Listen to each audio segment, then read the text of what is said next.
श्री स्वामी समर्थ. कोणत्याही गोष्टीची कामाची सुरुवात करताना आपण नेहमी पॉझिटिव्ह राहिलं पाहिजे. आपल्यामध्ये असलेली एनर्जी ही चांगल्या प्रकारची असली पाहिजे. कोणत्याही पद्धतीचा निगेटिव्हपणा आपल्यामध्ये नसला पाहिजे. म्हणजे एखादं काम असू दे, काहीही असू दे, कोणत्याही गोष्टीची जर तुम्ही सुरुवात करताय ती पॉझिटिव्हली झाली पाहिजे. पण काही नकारात्मक गोष्टी असतात की ज्या आपल्यामध्ये आलेल्या असतात आणि त्या असतात आजूबाजूला लोकांच्या मुळे.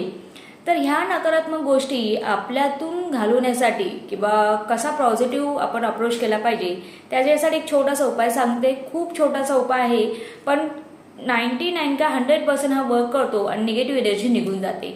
तर करायचं काय आहे, एक काचेचा डब्बा घ्या, बाउल घ्या किंवा बॉटल घ्या. जसं तुमच्याकडे काचेची जी वस्तू अवेलेबल असेल ती घ्या आणि त्याच्यामध्ये तुम्हाला टाकायचं आहे पाणी आणि पाण्यामध्ये टाकायचं आहे मीठ.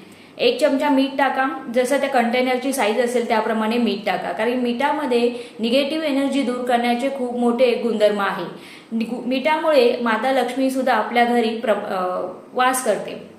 तर काय करा, त्याच्यामध्ये मीठ घाला आणि एक व्हाईट कलरची चिठ्ठी घ्या, छोटासा कागद घ्या, त्याच्यावर तुमचं नाव लिहा. तर माझं नाव स्मितल आहे, तर मी स्मितल लिहिणार. ती लिहायची, ती 4 वेळा फोल्ड करायची आणि त्या पाण्यामध्ये 7 दिवसापर्यंत ठेवायची आहे. घरामध्ये किचन असतं प्रत्येकाच्या, त्या किचनच्या आग्नेय दिशेला ही बॉटल जी काही तुमची डब्बी असेल ती ठेवा. 7व्या दिवशी ते पाणी ओतून टाका आणि ती चिठ्ठी आपली जर तुळशी मातेचं हे असेल, वृंदावन असेल तर त्यात ठेवा. कोणत्याही पिंपळाच्या झाडाखाली नेऊन ती चिठ्ठी, नावाची चिठ्ठी ठेवून टाका. छोटासा उपाय आहे, पण याचा बेनिफिट नक्कीच होतो. आणि करायचं काय नाहीये, एकदा करायचं, 5 मिनिटं लागतील. नक्की करून बघा आणि कमेंटमध्ये सांगायला विसरू नका. श्री स्वामी समर्थ.